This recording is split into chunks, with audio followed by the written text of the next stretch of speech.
it's actually, I look at it more as like a pipeline where there are people who are, let's say, like extremely anxious, right? They're at the bottom of this pipeline.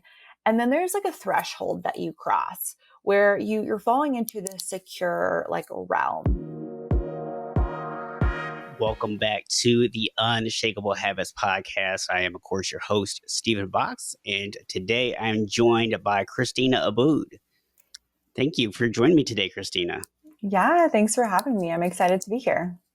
Yeah, so I'm excited for our conversation today because I've done quite a few episodes on relationships, but as I said in the intro, you have a really unique perspective on relationships. So do you want to maybe just start us off by telling us a little bit about what that's going to be today? Sure. Yeah. We're going to chat about attachment styles, which is something I'm super passionate about. I love talking about it. And it's completely changed the way I approach relationships, that I work with my clients on, and has really changed the game in terms of how we approach them and interact in them. Cool. So tell me a little bit about yourself here in terms of how did you decide that relationships was something you really wanted to talk about? Where did that passion come from? Well, it's actually funny. I was 19 when I decided that I wanted to work with relationships, and just throw it out there. I'm much older than 19 now. And I knew that I wanted to work with couples and help people with relationships. But ended up working in the school setting actually for a long time. And then when I moved into the private practice setting, I started working with those relationships and individuals, and every person, I mean, across the board was like, I want to talk about my relationship. And, I have been trained in lots of different things, and lots of different modalities and theories. And for me, things really shifted when I was in a relationship and there was something going on and I couldn't figure out what it was at the time. And I knew that we were not interacting in the way that I wanted to be. It felt like I was really like anxious, and it really triggered a lot of the times, especially when there was something going on. And it led me down a path to discovering all about, and at least in a deeper sense, all about attachment styles and how they impact our relationships.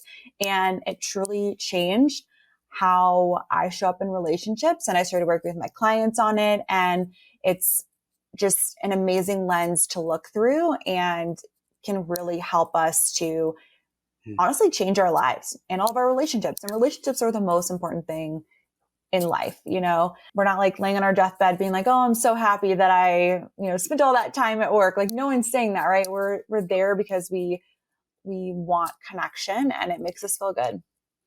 Yeah. And in case I didn't say this in the intro, because I don't remember right now, but guys, if you're listening today, go grab your girlfriend, wife, whoever, and bring them in with you today, because this is going to be something that you're going to both benefit from. Because I don't know if you guys heard this or not, but there was one line that Christina just said that I think is so important. Once she started to see these things, it impacted the way she showed up. Not the way that she got her partner to show up, but the way that she showed up. And I think that is such a valuable part of this conversation about relationships. It's not about manipulation. It's not about getting other people to do something. It's about how we individually start to show up. Absolutely. And it's obviously most impactful, like if both people understand attachment theory and like its impact, and we'll obviously get into the details of it, but you can even shift relationships just by shifting yourself, which is really cool. A lot of people don't realize that. And when I work with couples, like it's awesome, but it's always most effective when they're also doing the work individually. So things really can change even if one person is changing, which is pretty cool. Yeah. I've actually seen this in a number of instances, not just within relationships. And I know when we talk about relationships today, we're not just going to be talking about romantic relationships, right? We're going to be talking about all kinds of different relationships. But I've had several people I've interviewed where they started talking about making positive changes in their life. And as a result, even when their environment in and of itself wasn't generally supportive of changes, what started happening was other people would see the changes they were making, and then it made them want to start doing things better. And they started coming to this person going, hey, what can I do? How can I change this? So yeah, your behaviors can actually have an impact on other people, unless you're trying to force the change, and then it's just going to backfire on you. But if you're focused on you, if you're just doing it because it's the right thing for you to do, then you can absolutely have an impact on other people. Yeah, definitely. I always talk about this. It's from John Gottman. He's a big name in the relationship world, and he talks about bids. And when he's talking about a bid, he's referring to like how we interact with each other. And I always give the example of like if your partner gives you a cup of coffee, and how you react is how they're going to react, right? We're like constantly bouncing off of each other. Those are the emotional bids that we're doing. And so let's say your partner gives you this cup of coffee and your response is, did you put sugar in this? Yeah. And like, they're going to be like, whatever, like maybe you're like, I didn't know, they're not going to feel like really good versus if you said to them like, oh my gosh, thank you so much. Like, I really appreciate that. Would you mind grabbing me the sugar? Like, it's so different, right? And then that's you just taking responsibility for how you are showing up, how you are reacting to your partner. And that totally changes the game and like creates the space for them to also react differently, which is pretty cool. Yeah. And I'm just going to point out real quick, because, I talk a lot about this idea of connected health, right? Which looks at your physical health, your mental, your emotional, relationships, environment, and then an existential or, a connection to something bigger than you. And I think in particular, 4 of those are really going to apply to people today, because everything is going to start with your own thoughts, your own beliefs, the stories that you tell yourself.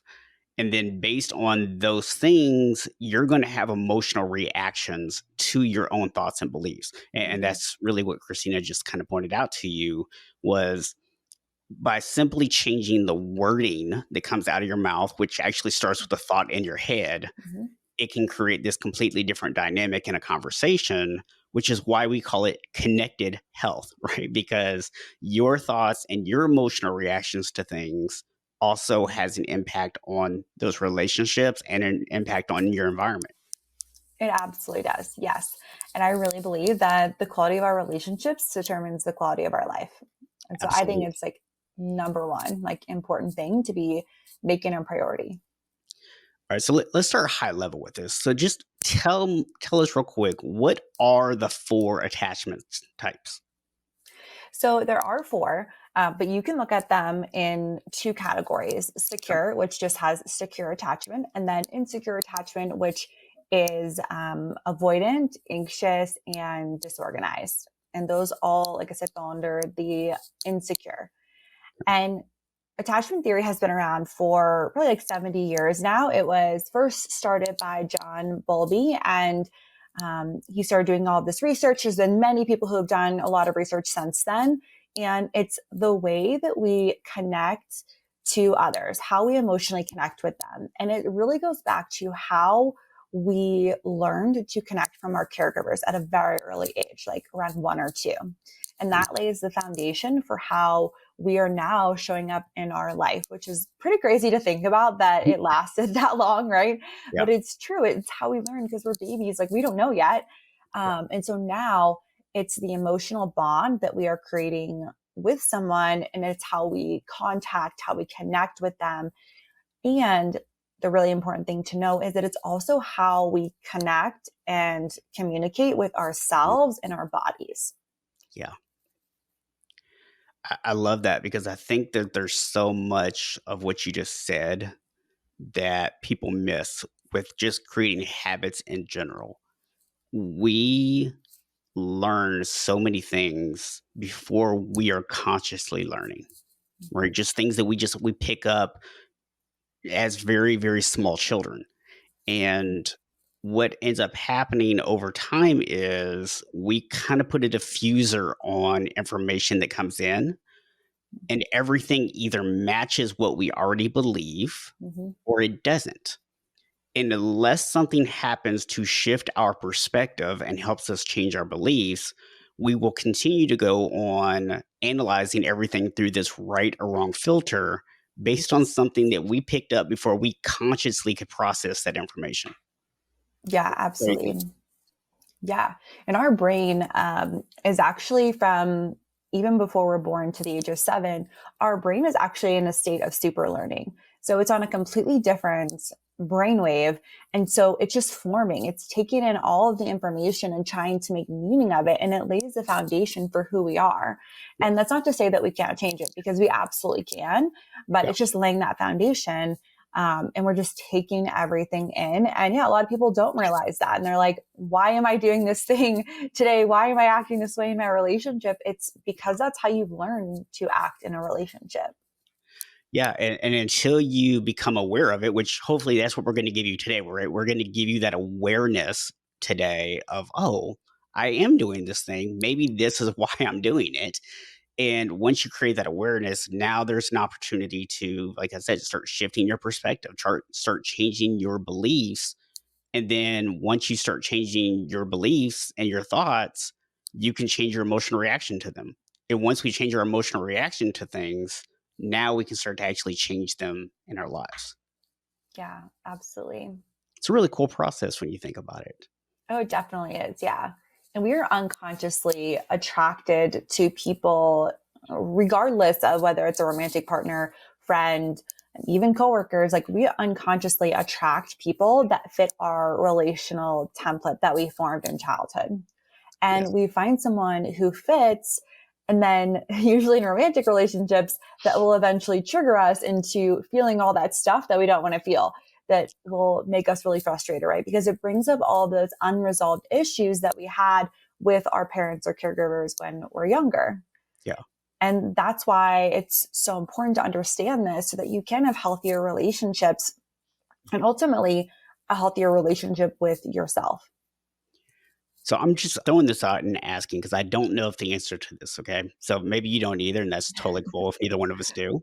But is that why opposites attract? Is because we seek out people who are very much like us, who fit that, and especially in romantic relationships, maybe kind of the newness of somebody who has a completely different style from us is what's so appealing to us. I don't know if it's opposites attract, at least from this perspective, but what I will say is that people who experience an avoidant attachment and people who experience an anxious attachment are like glue. And you could say, in a sense, that they are opposite, because the avoidant ultimately like fears someone getting close to them, and the avoidant is anxious because they worry about feeling loved and being abandoned. Okay. And so they are kind of opposite, but they very much come together. Yeah. And it's like glue versus like somebody who's avoidant and someone who's avoidant. There's not much glue between them because they're both like fearful of the love. Like, they're not going to be able to get close. So I would say kind of. Okay. Interesting. So let's start with the insecure types. So can you break those down for us? You sure can. So the first one we'll talk about is avoidant. And these are people that tend to keep people at arm's length. They might even like diminish the importance of relationships.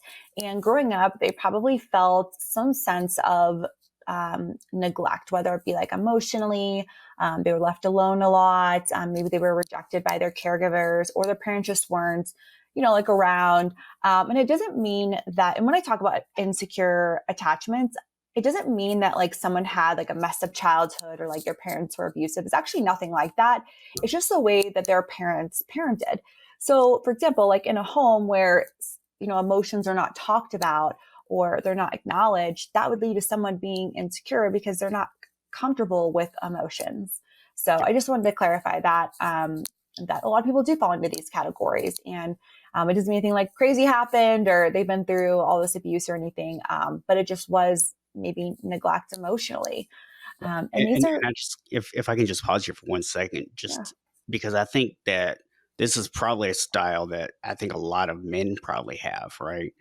Because yeah, especially guys in my age range, I'm turning 45 this year, were brought up in homes where we had fathers who didn't talk to us about emotions, who their generation was taught that you kind of keep things to yourself and you bottle it up and you figure it out on your own and all that kind of stuff.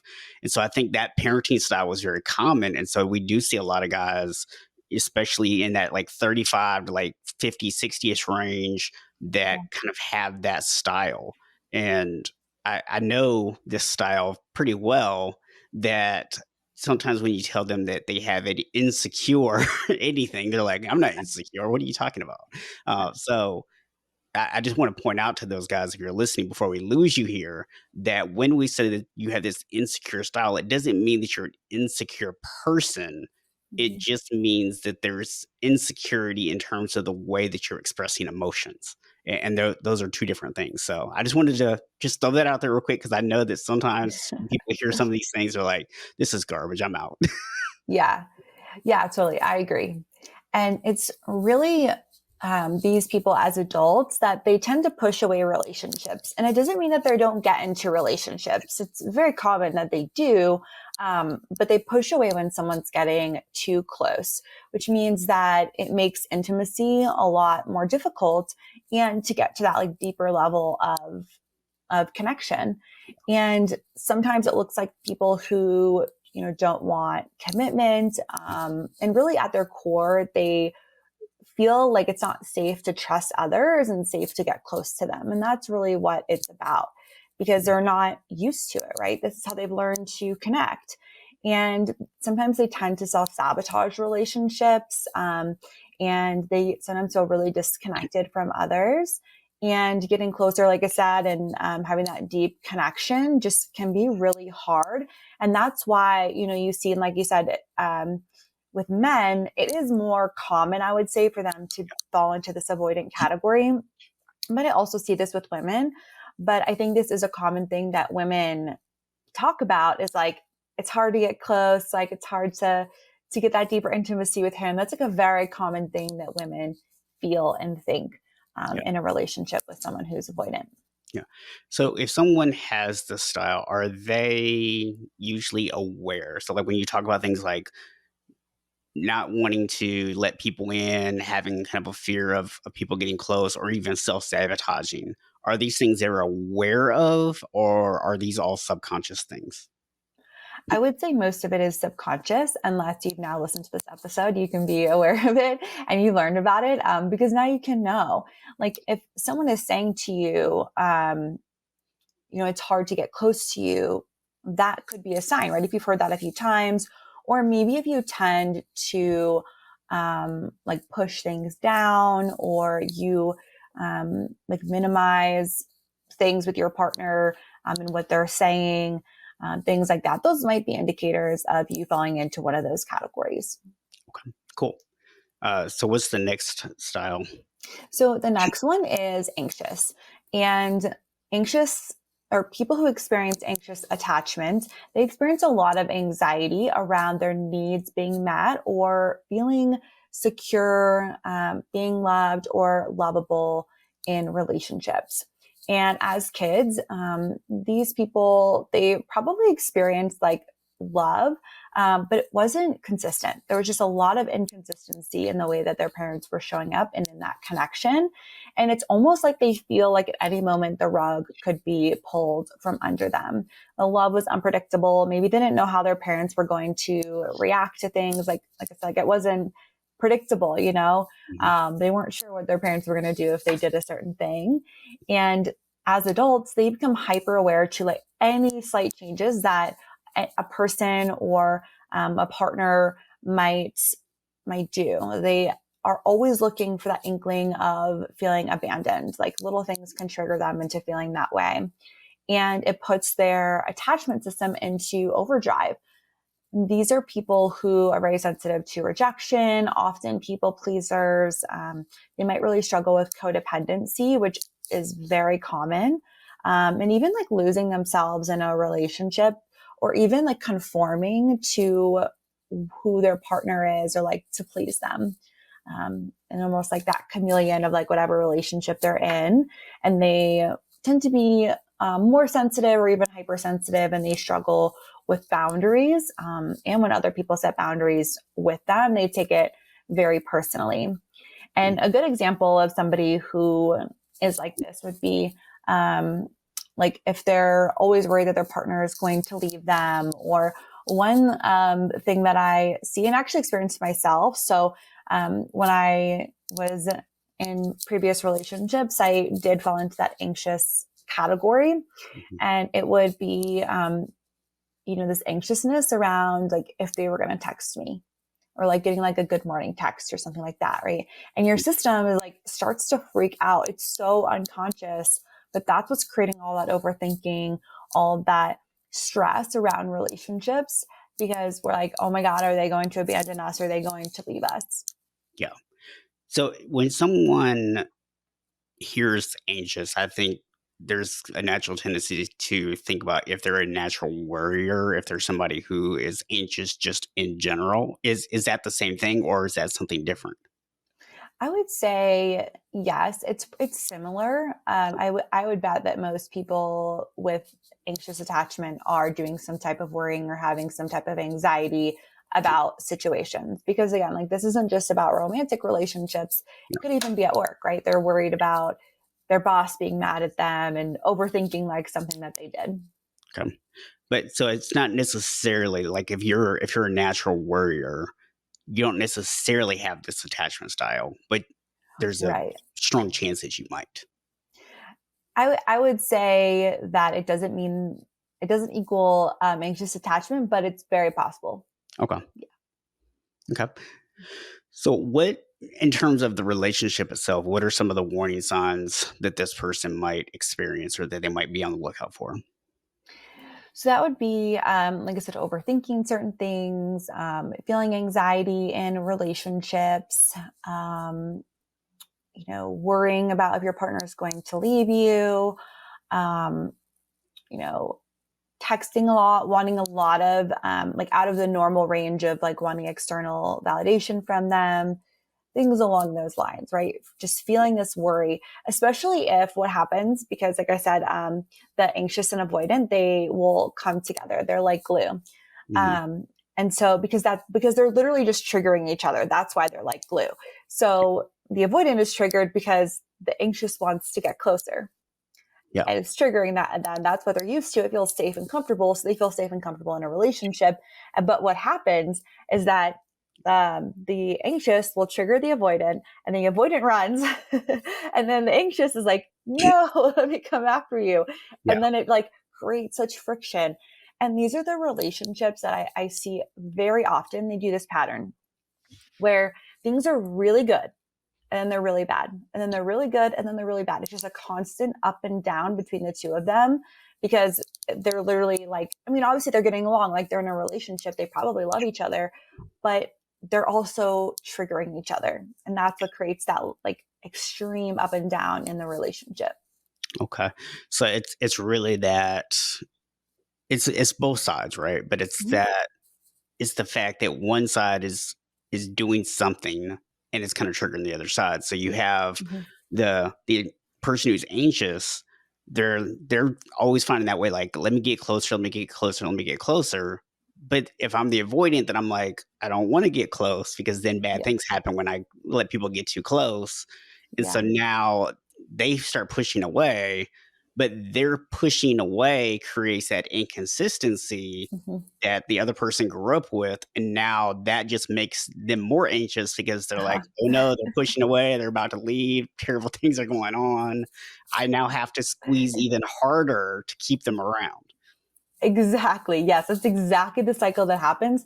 And a lot of times this is really subconscious. So somebody who's avoidant, they might not know that they're doing that. They just think that that's normal, right? That like this person wanting to be closer is weird. Like, why are you doing that? Why do you want to do X, Y, or Z, right? Like they don't really always understand that they're doing it. And so that's why it's so important to talk about this. So you can see that it's not good for either one. And it Yeah. doesn't feel good because it doesn't allow somebody to have that deeper connection, which is ultimately what everyone really wants. Yeah. I'm sitting here just thinking as you were describing this, a friend that I grew up with who every time that he would get into relationships, it like you said, periods of really good times, and then it would get really bad, and then they would break up, and then he would like blow up her phone and like constantly like trying to get her to respond, and like very much this like I have to fix it mindset. And it sounds so much like what you're describing, because it's like he constantly was like, oh no, I have to pull this in, and kind of thinking about, his childhood and knowing how his parents were. I can completely see what you're describing right now. Yeah. Yeah. It's super common. I see it all the time in relationships, and I have been in relationships myself where that was going on. Yeah. So what is the third type? Because I feel like we've already covered all the bases. What? So the third one, I would say, just a little less common than the other two, and that is disorganized. So these are people that have a lot of excessive fear. They felt a lot of confusion as kids. Like they might fear their caregiver, but also really wanted love from them. So it was like this really interesting and unhealthy dynamic between their caregivers and them. And a lot of people who experience this get stuck in a trauma response, and they go between being anxious and avoidant in relationships, and they experience a lot of emotional dysregulation, and they can sometimes get to a place where they feel really dissociated or checked out in relationships. And so I would say, like I said, that's a little less common, but it definitely can happen. But it's still those sort of behaviors that come from the other two. So for this person, it's more like there's times where they really want that attachment, they seek it, but then just out of nowhere, they're just like, I don't want anything to do with you. Yeah, they could. They could. Yeah. Yeah. Which I'm sure being in a relationship with somebody like that is very confusing. Yeah. It is very confusing for sure. So if they were in a relationship with one of the other two types, I imagine if they're in a relationship with the avoidant, there's going to be times where it's going to seem really good. And when they're kind of avoiding each other, right, it seems really good. But then sometimes it's like, okay, why are you all up on me right now? Yeah. And then the exact opposite for the anxious person. When that person's seeking attachment, they love it. But the moment they start pushing back, it's like, wait a minute, why are we pushing back now? What's going on? Yeah. Yeah. Yeah, these relationships, they're very up and down, and they create a lot of problems. And one of the things too that I want to point out with them is that you can shift and change in your attachment style, which is good news.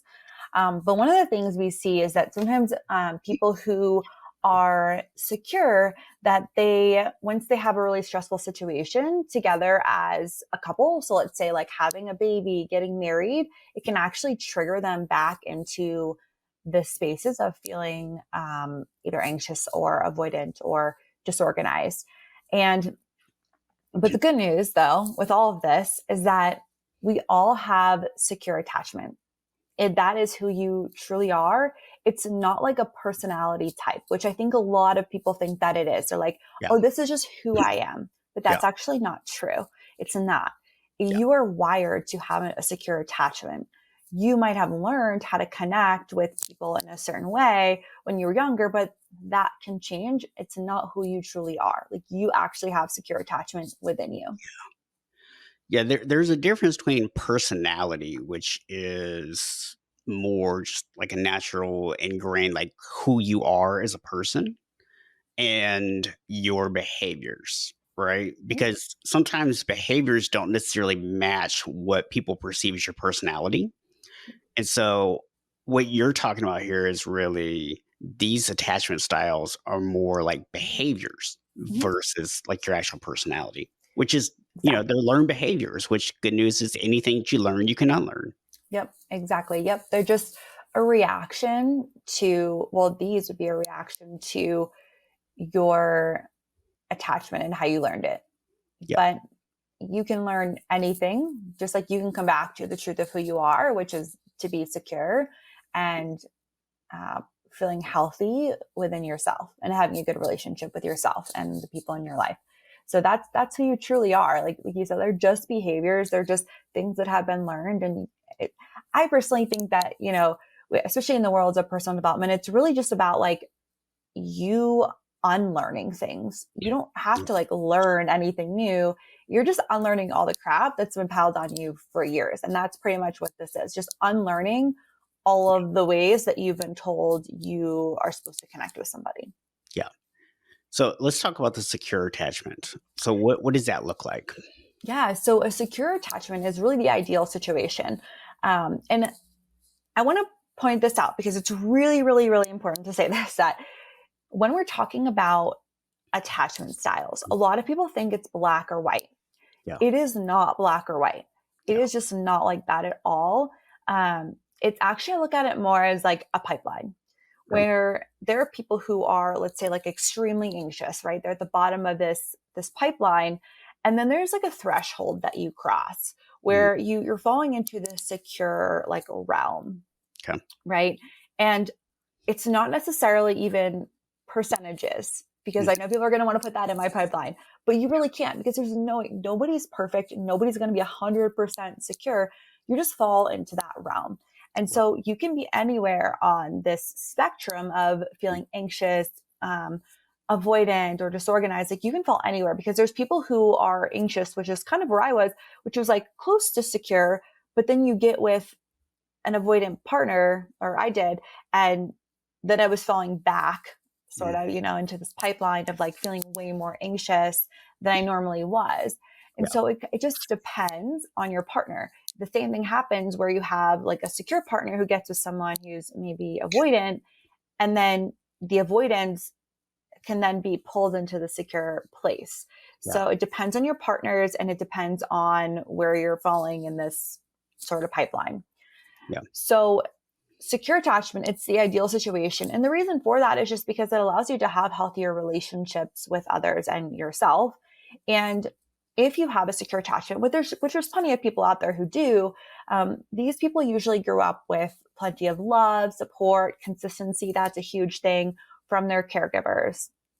And as adults, they're interdependent.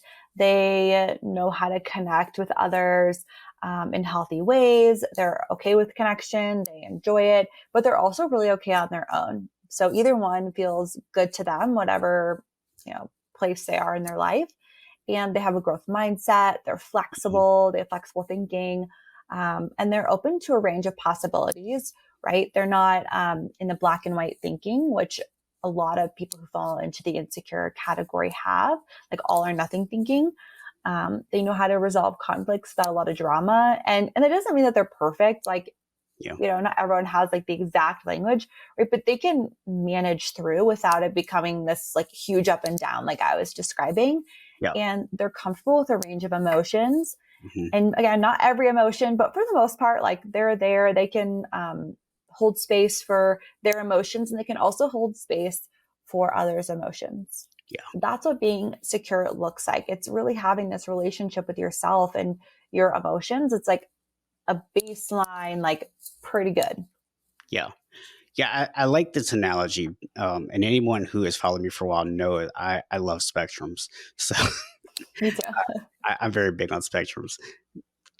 And this is really kind of similar to what I always tell people about the idea of where I came up with the name Unshakable Habits from, because people will create new habits. Habits really aren't that hard to create. And once they do that, they're okay for a little while. Then something happens where it gets busy, something happens in a relationship, whatever. And now all of a sudden, all of their habits, everything they work for, completely falls apart. And what I always talk to people about is this idea of unshakable habits are habits that you stick with even when life gets crazy. And that doesn't mean that they're perfect. It doesn't mean that you're doing everything at a level 10 all the time. It just means that you're able to stick with it at least a little bit, even when things get crazy, so that there isn't this complete fall off, right? And I hear a lot of similarities in what you're describing there, because it's not about being this perfect person or never having any issues whatsoever. It's about learning to minimize. It's about learning to be able to bounce back from when things do happen. It's about being able to take a step back and process what's actually happening around you and changing the way you react to it. Yeah, absolutely. Yeah, I think it's that resilience that you have in life and in relationships, in like the narrative that you're telling yourself. And by moving to a more secure place, you're going to feel better. Your relationships are going to feel better. You're going to be able to connect on a deeper level with the people in your life. And that just feels good. Like life is about connection. Yeah. So let's talk a little bit practical here for a second. So let's go back to the three um, insecure styles, and kind of gives people some practical things that they can start doing if they think they're in one of these three styles, in terms of moving more towards the secure end of the spectrum. Yeah. So I think the first thing is identifying where you're at and thinking about where you want to be. Like, how do you really want to feel? Like, where do you feel like you're falling into? Like, if you're avoidant, um, how are you showing up? Really, like, really just getting real about the areas around where you might need to improve. Yep. And then to become secure, I always have people start with learning to validate themselves and becoming comfortable with emotions, because I am guilty of this, you guys. Like, where I'm a therapist. I don't know if I said at the beginning, but I'm a therapist. I'm a licensed therapist. I'm also a dating and relationship coach. And even when I was doing this work for a long time, I thought I was comfortable with emotions, but I Yeah. was just more comfortable with the pleasant ones, right? Mhm. And so the unpleasant ones, I was like, oh well, I shouldn't feel that way, or it's whatever, like it is what it is. Right. Mhm. And I wouldn't actually allow myself to feel the emotion. And I would like pretend like it was me just trying to move on because there was nothing I could do about it. But I since have learned that that's not the way to deal with emotions, and that it's okay to feel them, even if it's just for a moment, like acknowledging them and being okay with being uncomfortable. Yep. Unpleasant emotions are uncomfortable. Yeah. That's fine. Like we all experience that, but Mhm. we have to allow the space for them, even if it's just a moment to like be like, yeah, I feel upset, or I Yeah. feel frustrated about this situation, whatever it is, allow yourself to feel it. And then validating yourself, like, it's okay that I feel this way. If Mhm. you feel a certain way, there's no time where you shouldn't feel some way. Yeah. No time, because you feel it. It's Yeah. real. So acknowledging that and validating yourself just like you would like a kid. Like, Mhm. you wouldn't be like, I mean, if you were talking to, let's say, your nephew or your niece, or maybe it's your own kid or whatever, like you wouldn't be like, you're so stupid. Why did you do that? Yeah. You wouldn't say that to them. So why are you saying that to yourself? Would you tell them that they shouldn't feel a certain way? Like, Yeah. no, right? Right. Talking to yourself, like I just use that example of a kid because it's like you should be more compassionate to yourself, and it's an easy way to be like, yeah, I wouldn't talk to like another like a kid that way, you know. Yeah. So using that same thing with yourself, and that's a really good place to start.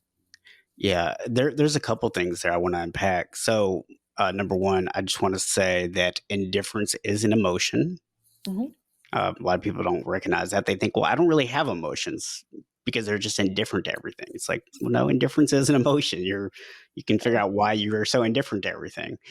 Yeah. But I love this idea of self compassion, especially for a lot of the guys out there, right? And I know for women it's the exact same, but I think it comes from two different places. For men, we've been taught to beat ourselves up, right? We've actually been taught that not only is it okay, that it's actually productive to beat yourself up. I know so many guys that when they say they're going to do something and they don't follow through on it, they are like, I'm an idiot, I'm lazy, I need to, say get in the gym, right? Because I'm just so tired of being a lazy fat person. And it's like, yeah, that's going to motivate you, right? Like, talking to yourself Yeah. that way, that's not going to work. So when you talked about the emotions, I know you said for a lot of people it's easy to be comfortable with the positive emotions for a lot of people, but it's hard to deal with the other stuff.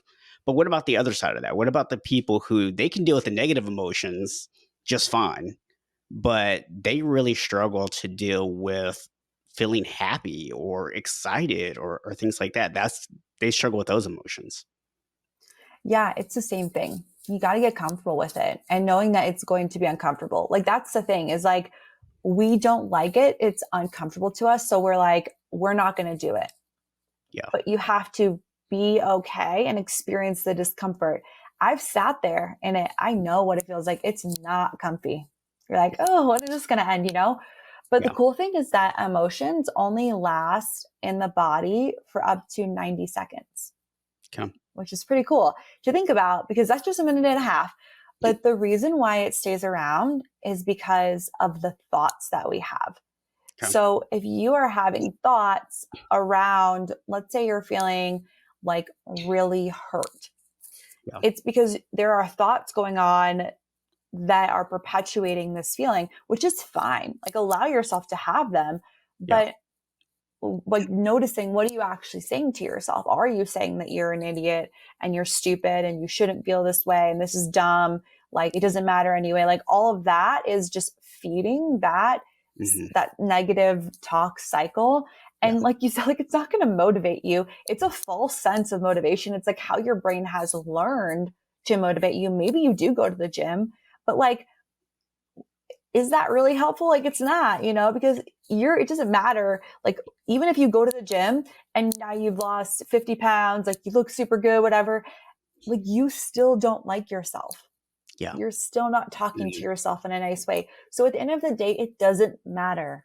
Like, you have to start there because how you talk to yourself is, regardless of the external circumstances, you will still feel the exact same way. That bears repeating right there. It doesn't matter what changes you make in your life physically. If your thoughts are predominantly negative, you're still not going to like yourself. Yep. Because so many people think that changing external things is what's going to make them happy. If I can make more money, if I could get this job title, if I could lose 50 pounds, if I could have this house, if I could drive this car, if I could wear these clothes. If your talk is negative, your self-talk is negative, you're still not going to like yourself, even if you have all those things. Yeah. It's true. It doesn't matter because we've seen it over and over again. People get everything they want and they're still unhappy because it's not about the external. Yes, sure. Like, more money would be great.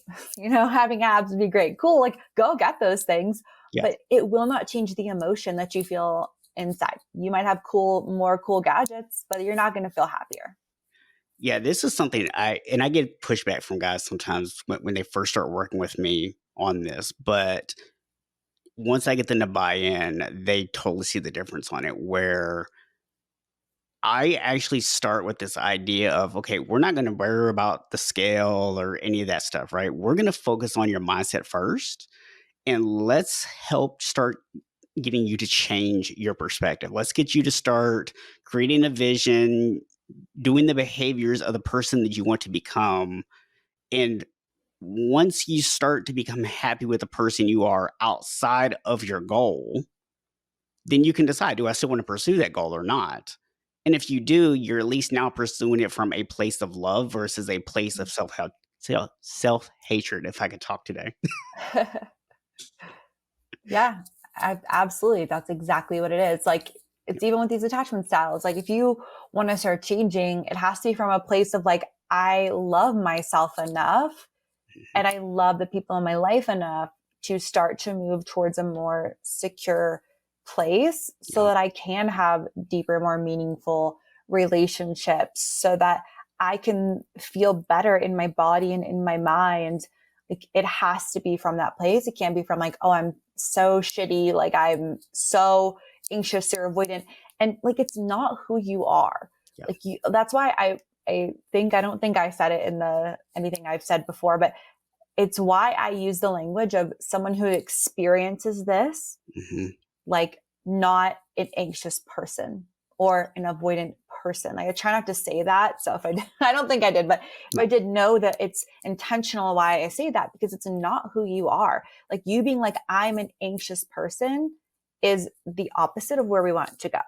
Like, we want to be saying, I am moving towards a more secure attachment. I have a secure attachment. I am becoming a person who has this, versus like, I'm an anxious person and I'm trying to be more secure. Yeah. Like it's super different. Yeah. And I think there's so much there. One thing I wanted to kind of dive into though is this idea of allowing yourself to sit with emotions, because I think that it sounds really hard, right? In terms of like, so what am I supposed to do? Just like sit on the floor with my feet crossed and, palms facing up or something and take some deep breaths. What does it look like when we tell people to sit with an emotion? What does it actually look like practically? Yeah. I have a funny story about this. So when I was much younger, I was seeing a therapist and she actually said that to me. And at first I was like, what is this lady saying? I did not get it. But I finally understood. She meant feel them, feel the emotions. And it was over time that she kept saying it.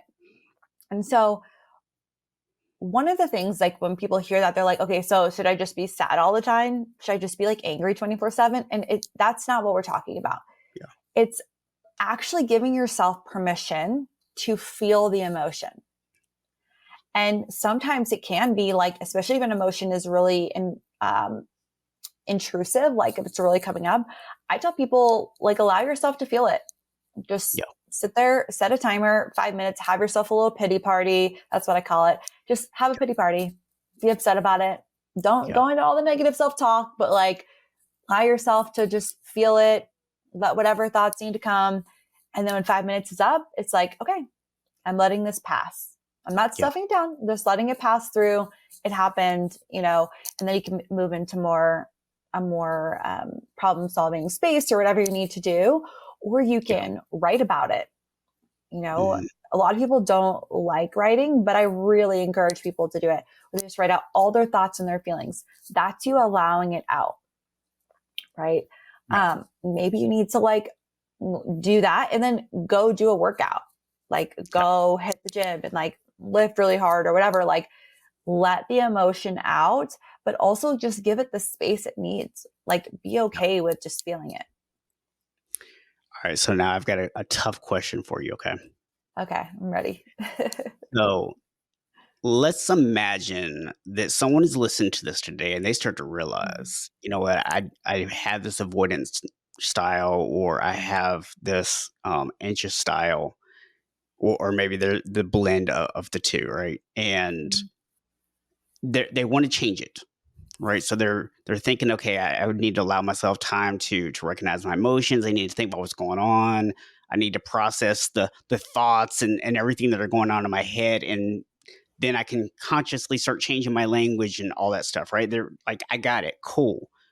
But then they go and they find themselves in a situation in the middle of thinking about how they're going to do all this stuff, and their significant other does something that kind of triggers, right? What do they do in that moment? So if they're triggered from their significant other. Yeah, they haven't really started putting any of this in place yet. They're becoming aware Yeah. of it, and now all of a sudden they've had something happen that's triggered their natural responses here.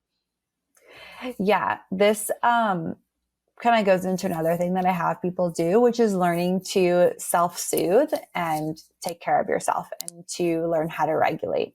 So that's what I would say to do, is that communicating with your partner that you love them or whatever you'd say, right?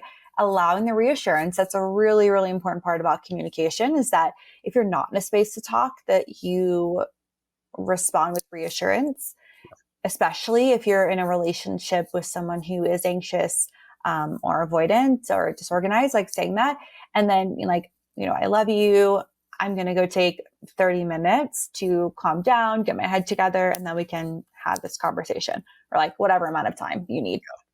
And just actually, when you feel your body starting to respond. So maybe it's like, I know for me, like when I get angry, I start to feel like I can't think straight. My body starts to feel hot. My skin, my cheeks, like they start to get red. Like Mhm. those are signs that I'm not able to have a conversation from a regulated place. That's when you start to notice it, not after it happens. When you start to notice it, it's like, hey, I need a break from this. Like, love you. Like, let's follow up in a little bit so I can go regulate, get my mind together, and come back to it. And then learning how to self-soothe. So that is going back to that writing. Maybe it's like, talking to a friend, like whatever it's going to be, like you have to find ways on your own to self-soothe. Okay. And I know for a lot of people, having these conversations can be very difficult, especially kind of in the heat of the moment, to be able to look at somebody and say like, "Hey, you know what? I feel myself getting frustrated right now, and I don't want to say something that I don't mean or that's going to be hurtful. Can we just come back to this conversation?" Right. I mean, is that literally what you would tell somebody to say, or how would you tell them to approach that situation? Does it depend on your partner's attachment style? Yeah, that's exactly what I would say. And if you feel like your partner is going to be triggered by that, have a conversation with them before you're in an argument. Say, hey, I really want to work on us having more productive conversations or whatever. And then say, this is what I'm going to say when I'm noticing that maybe either one of us are like not in a space to have the conversation, and just getting clear on that language before you actually get into it, and then doing it and actually taking the space.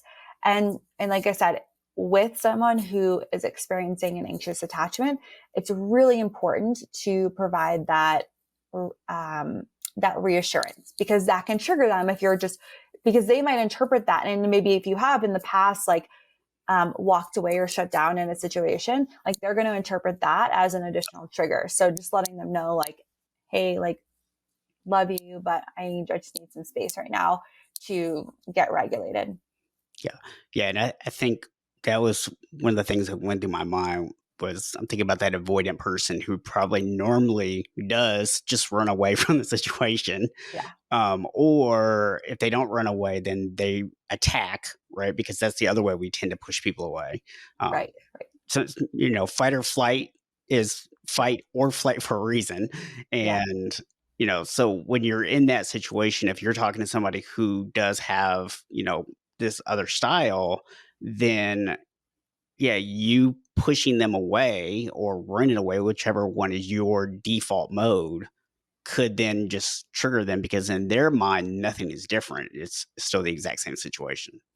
Right. Exactly. Yeah. That's why I think the reassurance part is super important. Yeah. So what about if you are the insecure person who has the anxiety, or not insecure person? Did what you told me not to do. You have this insecure style of anxiety, and your partner is the avoidant style. So with them, trying to come in closer is going to actually make them uncomfortable. So what would you say in that situation? Yeah. I would say the same. Like giving them the reassurance, like, I love you. I can, like, I feel like, we're both dysregulated right now. I don't feel like we're in a good place to have this conversation. I'm going to give you some space. Like, let me know when you're ready to like come back to this, or like, let's check in 2 hours or whatever. And I think it's also why it's really important to communicate before. You can definitely try this like with a partner, either way. But if you feel like your partner might be triggered by it, like talk with them before, so Yeah. that they know that you're going to do this and they're both aware of it. And it's not coming from a place of like, I'm abandoning you, I'm leaving. Like, because the avoidant might be like, good, you're leaving me anyway, like, right, like you want to communicate with them. And that's an important part of this. But I do think taking the space when two people are dysregulated, you're not going to get anywhere when people are upset. Yeah. Okay. Cool. Any final thoughts on this subject that you want to share with people? Any like, just I guess we'll put it this way: if there was one big takeaway that somebody could leave with today, what would it be? Well, I have one more thing I want to say about how to move to a more secure place. And Please. that is it's really about being secure, is really about attunement to yourself and to others. So start practicing more presence with yourself, right? Tuning into your body, like how it's feeling, tuning into your emotions, um, being more curious versus like trying to control situations or trying to just be right in them. Like really come in with a genuine curiosity and wanting to understand